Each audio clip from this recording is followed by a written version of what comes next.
अस्सलाम वालेकुम। ये गुलिस्तान जौहर ब्लॉकेड से मैं कंप्लेन कर रहा हूँ, सोशल एक्टिविस्ट।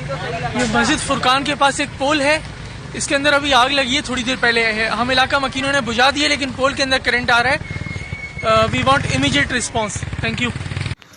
और ये देखें, ये इस टाइम पे ये आपको नज़र आ रहा होगा टेस्टर जलता हुआ। टेस्टर के अंदर मैं आपको लाइट दिखाता हूँ। ये देखें, ये टेस्टर, और किस तरीके, हटाओ, लगाओ, उंगली हटाओ। ये देखें किस तरीके से इसमें करंट दौड़ रहा है इस पोल के अंदर। और ये है फवाद चौधरी साहब के सामने वाला पोल, इस पर आग लगी और हम ये अभी हमने बुझाई है। ठीक है भाई, टोटल राख हुआ पड़ा। वो भाई इधर वो देखो, लोग बोलते हैं ना हमारा नुकसान नहीं होता। देखो अंदर जो डिवाइसेस थी सब राख हुई है। इसको टेस्टर के साथ खोल सकता है डब्बे को। हाँ हाँ, खोल टेस्टर से बेटा। लेमन जली है।